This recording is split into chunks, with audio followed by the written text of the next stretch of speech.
Bom dia, gente. Bom dia, professora.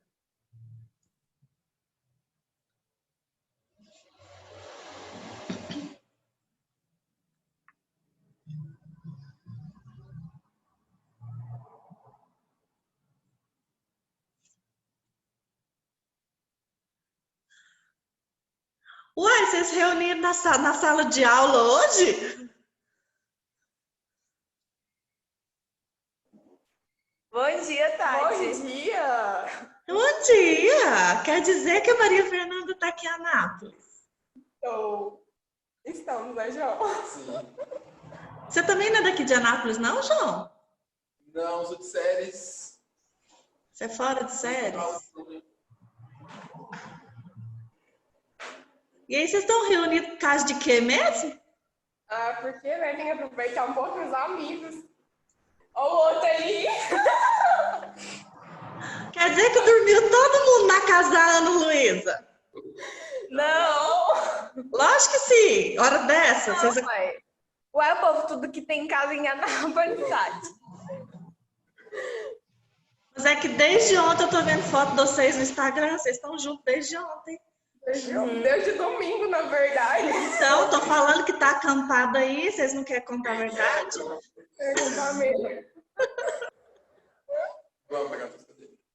Pegar as cadeirinhas. A gente vai pegar as cadeirinhas pra assistir aula aqui, tá? Tá bom. Hoje vocês vão conversar, né? Na hora da aula não pode, não. Fofoca já. É bom que não tem conversa paralela, Tati, porque agora a gente só desliga o microfone. Não tem conversa paralela comigo ouvindo, né? Mas tem.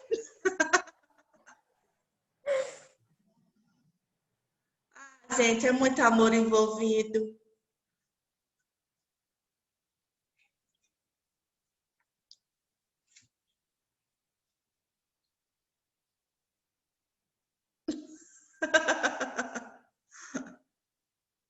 Cadê o resto do povo? Bom, 4 janelas resumiu em uma. Então, eu tenho quantas pessoas? 10. Mesmo assim, ainda tá faltando muita gente. O povo tá com preguiça hoje. Ó, tá chegando gente aqui ainda. Alice. Bom dia, Alice. Repara, não, mas tem uma janela tumultuada.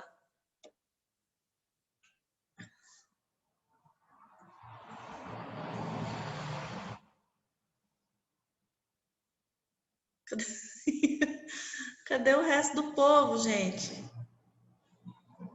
Ó, eu prometo fazer igual político. Não sei se eu vou cumprir, né? Eu prometo que eu quero, é melhor assim. Eu prometo que eu quero colocar os pós-aula hoje. Eu prometo que eu quero. Agora, se eu vou conseguir postar, eu não tenho certeza, né? Então, vou tentar colocar os pós-aula hoje. Pelo menos da aula de terça, que já tem 2 aulas sem pós. Imagina, mais hoje 3. Hoje não tem ninguém no chat, porque tá todo mundo junto. Então tá.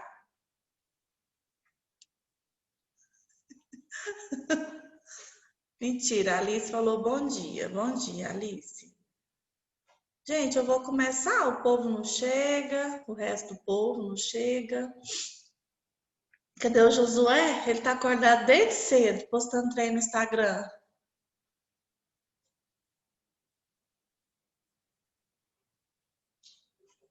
Totoro, para com isso.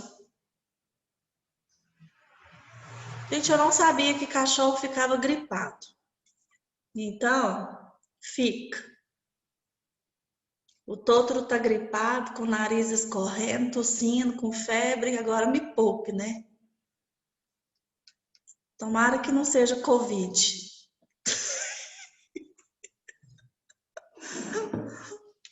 Hoje nós vamos falar sobre a resolução do CFP a respeito da função e do trabalho do psicólogo do trânsito de uma forma bem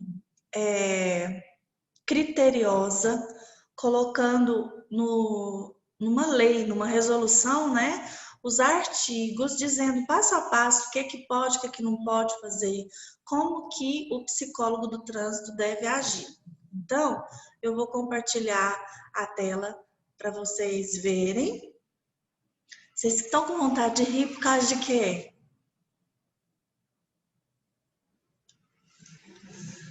Fica tudo olhando pra minha cara com cara de rir. Eu não sei se tá rindo de mim, né não? Tá bom, sei.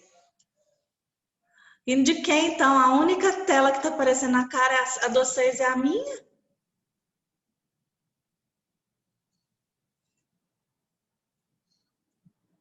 Chegou mais um? Olhou todo mundo para alguém que está em pé. Eu falei, Senhor, chegou mais um estudante lá. Daqui a pouco eu vou aparecer aí. Na hora da live, eu vou aparecer aí na casa da Ana Luísa. Aí todo mundo vai assistir a live comigo lá. Falou que eu não posso ir. Então tá. Não vou mais também, não. Não quero, emburrei. Aqui, a resolução número 1, de 7 de fevereiro de 2019, que institui quais são os procedimentos para perícia psicológica. Vocês estão vendo?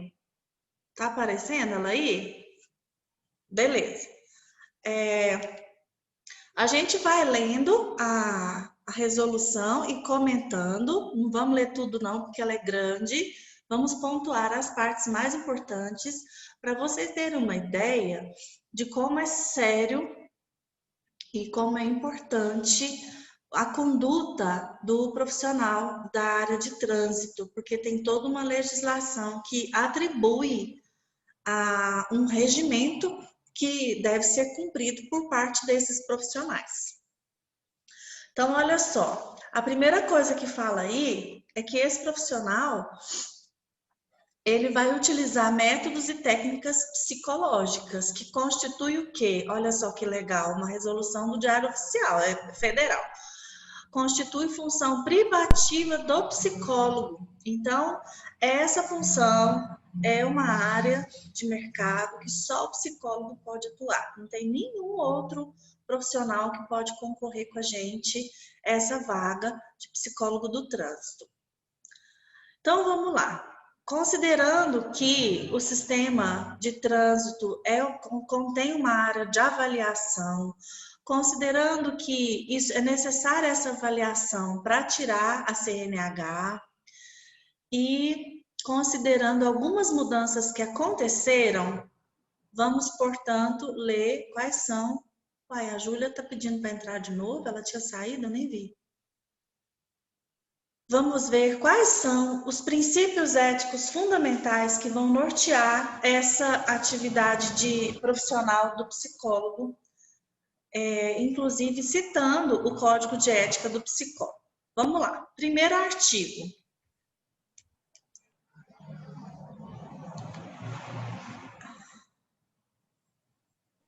Primeiro artigo está falando que essa resolução vai falar sobre avaliação psicológica. Aí dentro desse primeiro artigo tem os parágrafos.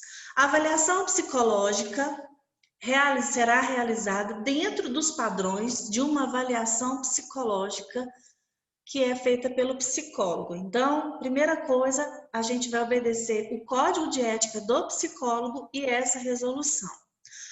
Segundo parágrafo, os conselhos regionais é que são responsáveis por verificar se o psicólogo que trabalha no trânsito está exercendo a sua função de maneira correta. Então, gente, a lei ela é federal, mas são os conselhos de ética, os conselhos regionais de psicologia que vão verificar o cumprimento dessa lei. O que acontece se um profissional desobedecer essa conduta que está prescrita aqui? Vai ser constituir uma falta disciplinar que pode ser passível de algumas sanções. Ou seja, dependendo da penalidade, do erro que for cometido, haverão as penalidades devidas. Artigo 2º. Ficam aprovadas, então, as normas para o psicólogo fazer uma perícia psicológica, que dispõe dos seguintes itens. Então, vamos começar lá. O que acontece que o psicólogo tem que fazer? A perícia psicológica é uma avaliação psicológica para quê? É um processo de coleta de informações que vai tentar, através de testes, através de técnicas, instrumentos que só o psicólogo pode usar, verificar isso aqui, ó, habilidades mínimas de um candidato para ele conseguir tirar a carteira. Então, todo mundo, para dirigir uma carteira, para ter um veículo, de ter uma carteira para dirigir um veículo, precisa passar por um psicólogo. Quais são os aspectos cognitivos que a gente deve observar durante a avaliação que é realizada? Atenção concentrada, atenção dividida, atenção alternada. Aí eu pergunto para vocês, gostaria que vocês participassem, qual que é a diferença? O que vocês acham que é a diferença de atenção concentrada, atenção dividida e atenção alternada? Vocês imaginam, assim, só pelo nome dá para ter uma ideia? Alguém arrisca falar?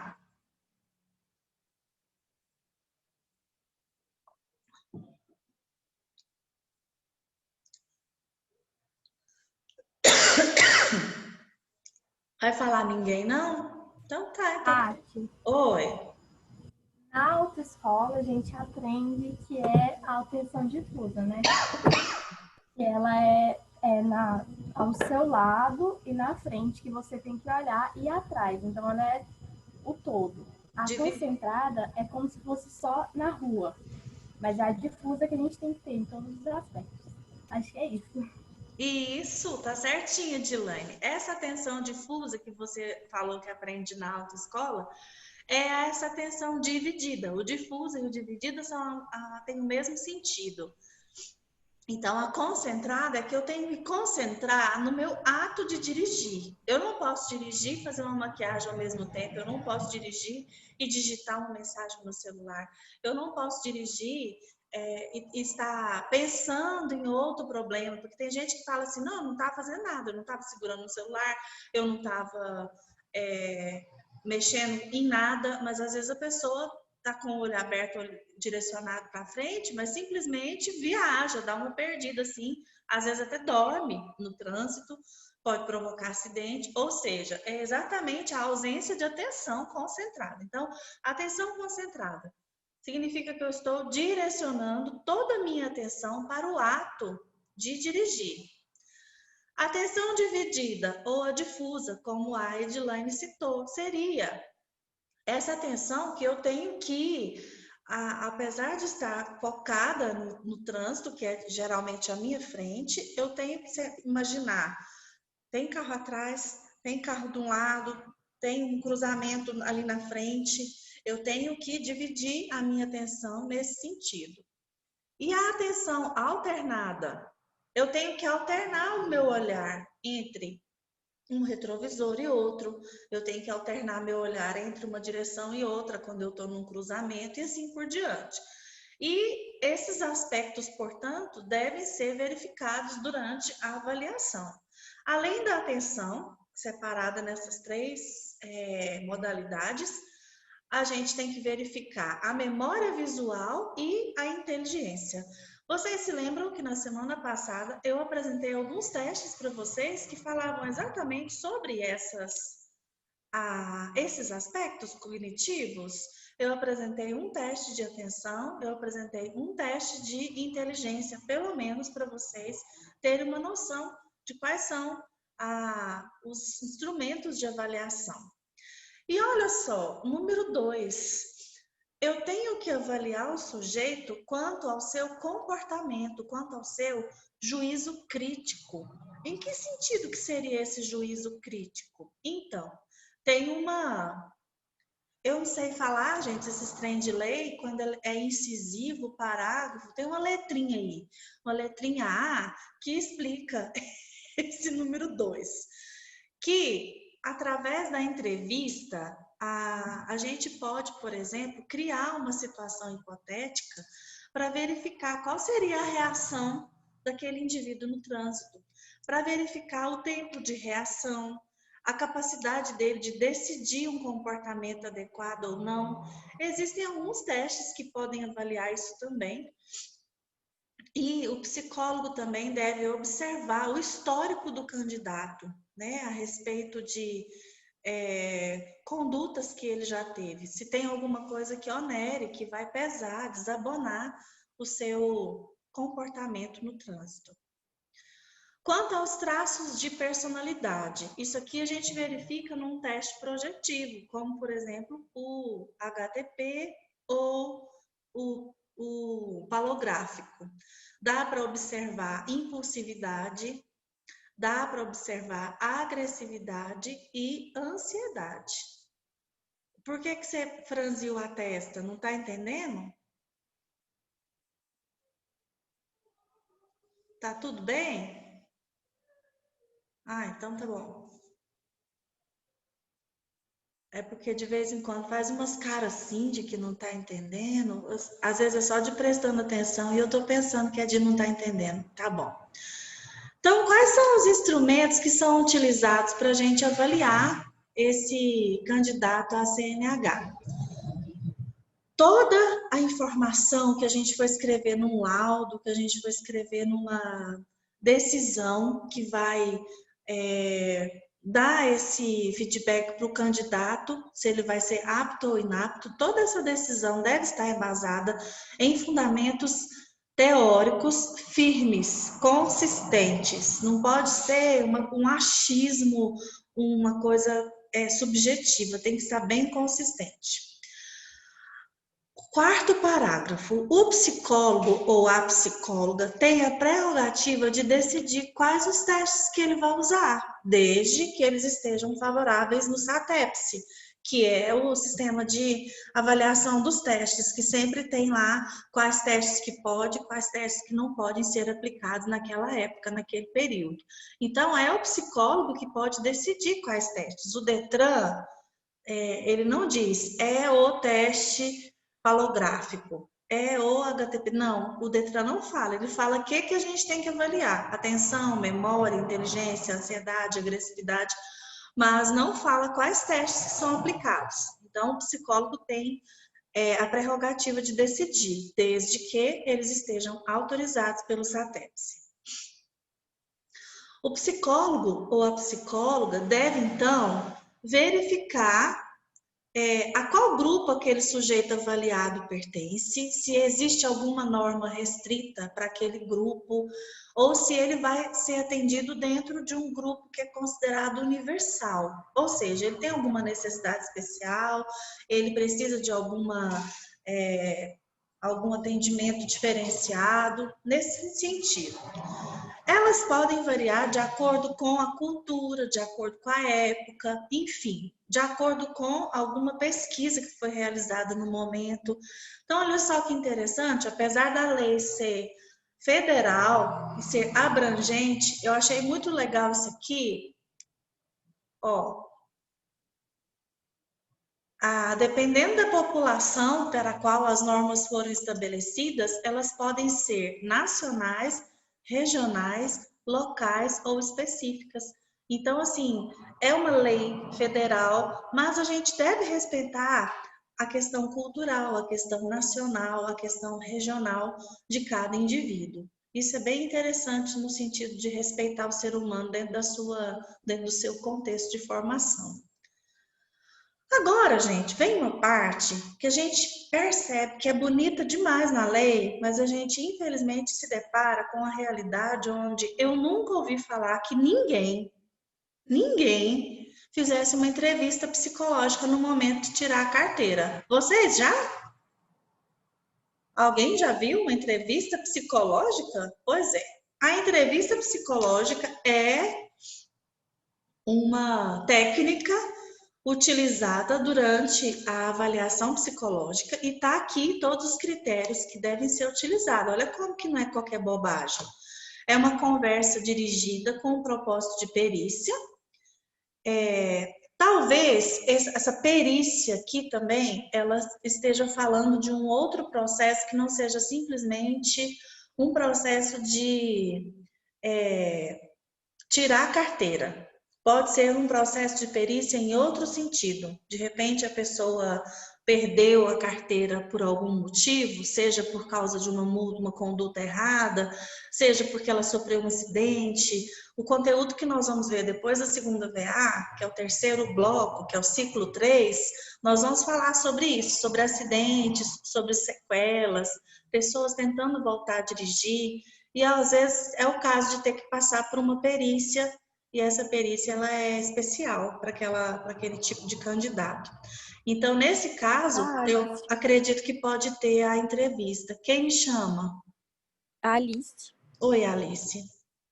Assim, tipo, quando eu tirei a carteira, a psicóloga chamou cada pessoa que fez o teste. Que eu fiz o teste, tipo assim, com várias pessoas, sabe? Aquele teste psicológico. Ele é coletivo mesmo. Isso. Aí, tipo assim, depois ela chamou cada pessoa para conversar. Individualmente? Isso, individualmente. Certo. Só que, tipo assim, foi uma conversa que eu acredito que não foi tanto assim entrevista psicológica. Ela só perguntou sobre as coisas que a gente já tinha escrevido naquele papel, tipo assim, se bebe, se usa remédio controlado, e falou o resultado do teste, né? Tipo assim, você foi aprovado, parabéns, só isso. Isso aí não constitui uma entrevista psicológica, não, Alice. Pode até querer que tenha cara de entrevista, mas não é uma entrevista no sentido de que ela não te fez, ela só comprovou não, ela só constatou se aqueles dados que você tinha escrito estavam corretos, né? E te deu um feedback. Ficou mais com cara de entrevista devolutiva do que com cara de entrevista psicológica. Porque olha só, o parágrafo número 7 vai falar que o psicólogo ele tem que planejar essa entrevista, ele tem que sistematizar, ela tem que ter objetivos. Então, assim, não é uma conversa rápida e simples, né? A gente percebe que, olha só o parágrafo 8, durante a entrevista o psicólogo deve registrar as observações para poder depois ele enriquecer a análise dos resultados. Então, a entrevista tem caráter Brasil. A entrevista tem caráter individual e obrigatório. É obrigatório fazer entrevista, tá bom, gente? Então tá, a gente tá falando da lei, né? É obrigatório. Aí, o teste psicológico.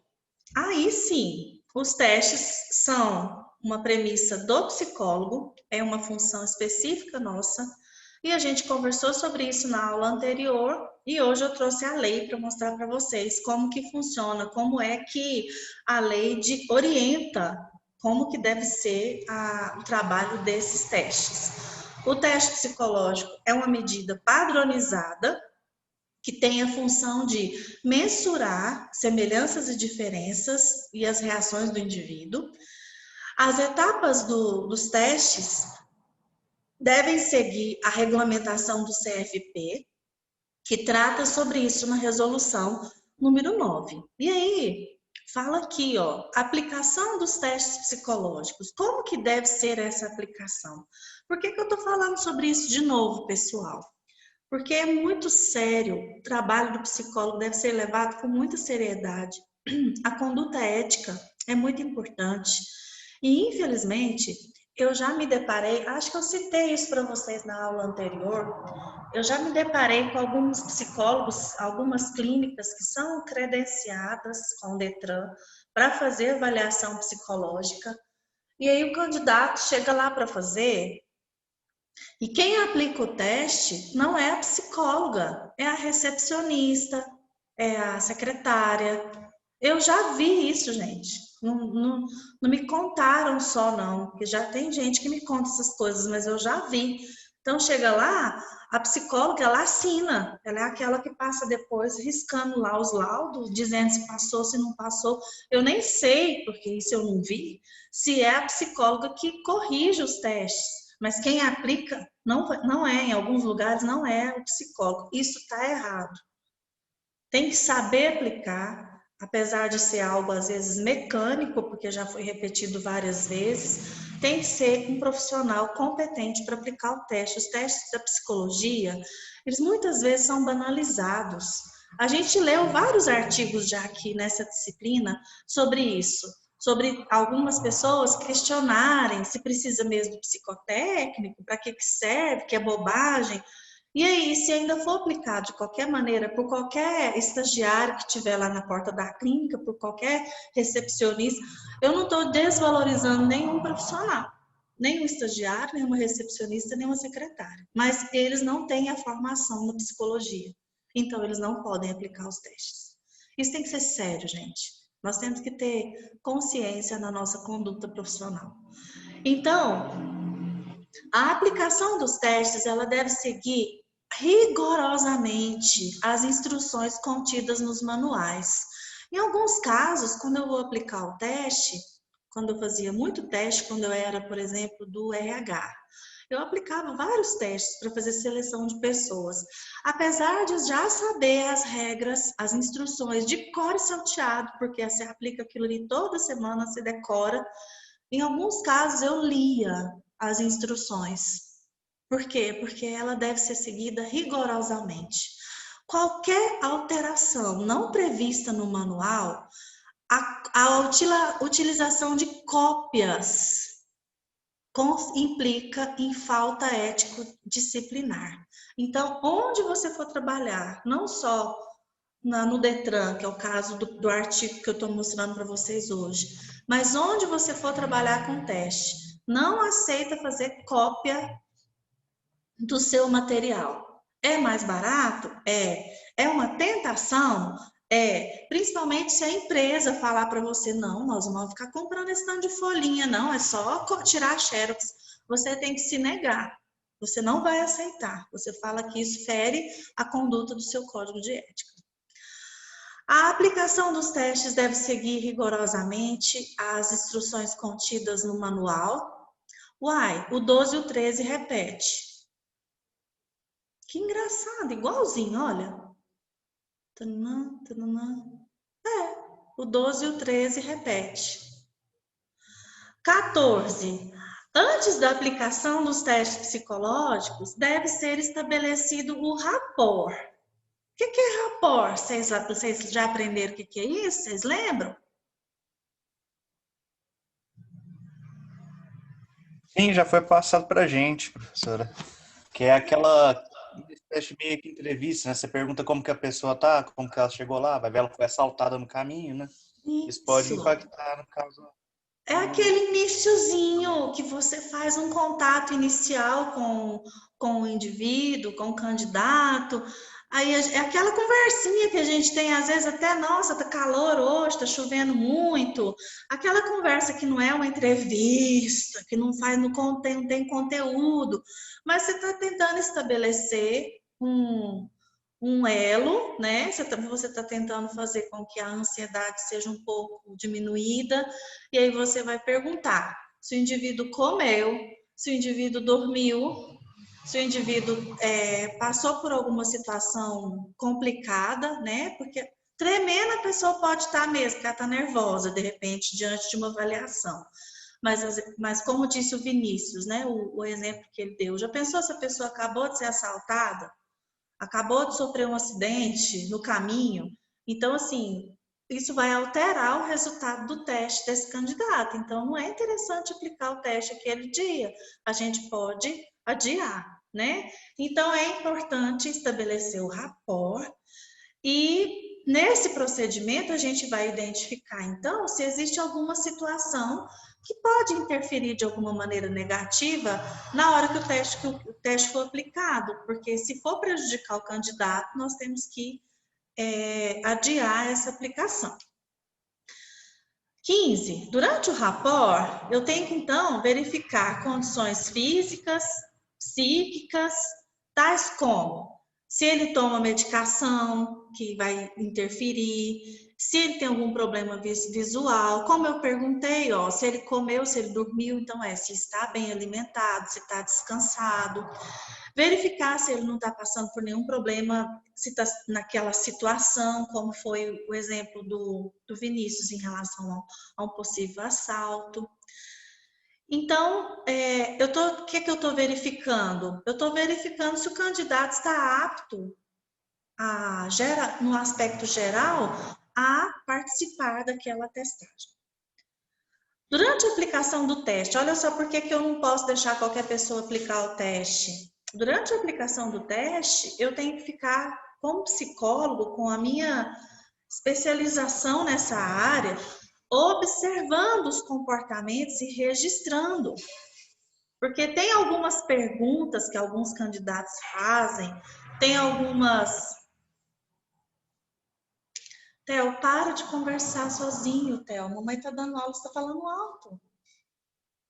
Juro que ele conversa sozinho. Você tem que conversar baixinho com você mesmo, cochichado, porque senão a pessoa, né, conversa sozinha. Hoje eu acordei, ele tava no maior papo. Eu pensei, gente, será que tem alguém aqui em casa? Quando eu cheguei na cozinha, era ele com ele mesmo. E eu falei, eu não acredito que você me acordou com essa conversa dessa altura, tão empolgada assim.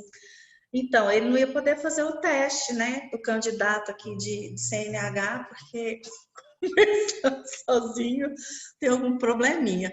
Então, a gente tem que verificar o que é. Então, gente, o que eu estava falando? Do 17, de observar o comportamento dos candidatos enquanto eles estiverem fazendo o teste. Às vezes tem um comportamento inadequado, um comportamento agressivo. Eu já contei para vocês algumas experiências que eu já tive aplicando teste. Tem gente que surta, tem gente que começa a passar mal, tem gente... Então, assim, se não é alguém que tenha condição de dar um apoio, um suporte para uma pessoa, como é que vai aplicar um teste desse, né? Então, todas essas observações devem ser registradas, porque podem, de alguma forma, enriquecer a construção da análise dos resultados desse candidato.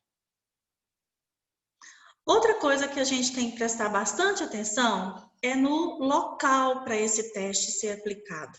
Eu não posso aceitar, como psicóloga, você não pode aceitar qualquer lugar. Qualquer cantinho, aquele corredor ali, ó, tá passando pouca gente, põe umas carteiras ali, aí você aplica. Ali debaixo da mangueira, naquela sombra, não, isso não é lugar adequado para aplicar um teste, não. Então, o ambiente ele tem que ser adequado em termos acústicos, ou seja, tem que ser isolado, eu não posso estar escutando uma musicona na sala do lado, atrapalhando quem está fazendo um teste concentrado. Climatização. Eu não posso pôr os candidatos dentro de uma sala mega abafada, né? Sem ventilação alguma. Iluminação. Eu não posso também colocar sem iluminação, porque tem uns testes, principalmente de atenção concentrada, que tem uns traços bem pequenininhos, com ausência de iluminação, isso vai atrapalhar.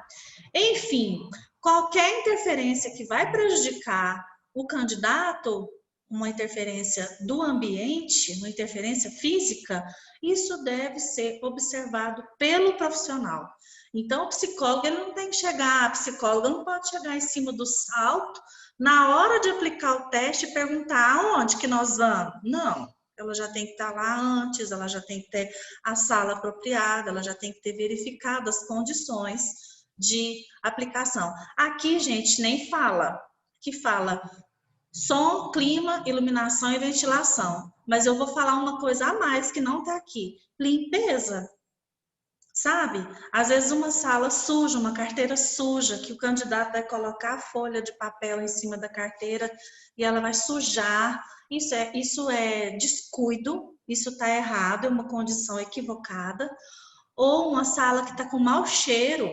Às vezes a sala ficou muito tempo fechada, quando abre para aplicar o teste, ela está com um cheiro forte de guardado, de mofo. Se tiver um candidato alérgico, então ele passa mal, né?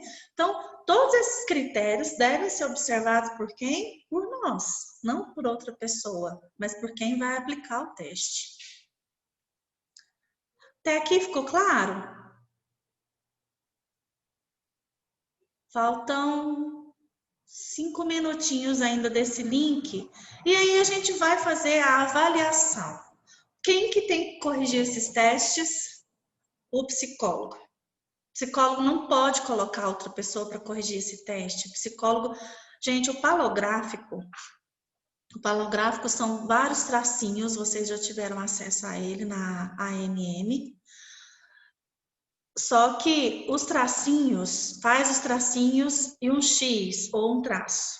Faz os tracinhos e um X ou um traço. E o candidato entrega o teste. Tem psicólogo que põe o candidato para contar os tracinhos e colocar o número que deu lá nos quadradinhos. Quem tem que contar não é o candidato, não. É quem vai fazer a avaliação. Então, tem muito psicólogo por aí que aplica o teste contando os traços. O que vocês estão rindo?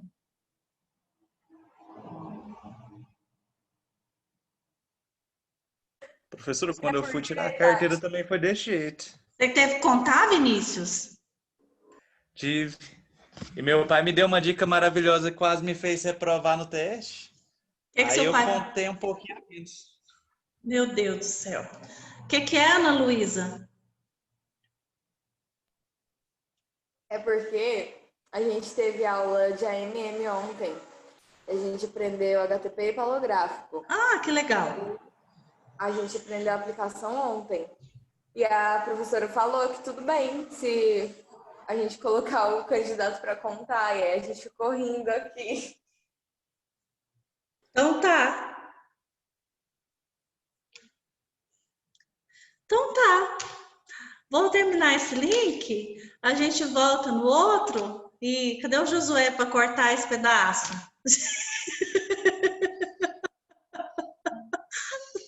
Tô brincando. Bom, se a professora falou, é um critério dela. Eu prefiro, sabe, orientar, porque olha só, gente, a pessoa pode contar errado e a contagem errada pode influenciar no resultado dela. Ela nem sabe se é para mais ou para menos que ela tem que alterar. O candidato não sabe o que vai prejudicar e o que vai ajudar. Mas ali naquele momento de ansiedade, naquele momento que você está sendo avaliado, muitas vezes você pode fazer uma contagem errada e prejudicar o seu próprio resultado. Então, é uma opinião minha, não está escrito aqui na resolução, não está escrito no código de ética, a professora não está sendo antiética dizendo que pode pôr o candidato para contar, mas eu, como profissional, prefiro eu mesma contar, porque eu acredito que o resultado vai ser mais fidedigno, tá? Bom, ao corrigir e avaliar o teste, a gente deve seguir rigorosamente as normas do manual. Então, se tem crivo, usar o crivo, se tem tabela, usar a tabela, fazer a correção dentro das normas prescritas nos manuais de aplicação dos testes, porque o teste foi feito com aquele manual exatamente para evitar qualquer erro de correção. Eu vou fechar esse link agora para a gente voltar e eu falar só do resultado do laudo, como que ele deve ser feito, que é a última parte dessa lei, tá bom? Então fecha, a gente volta imediatamente.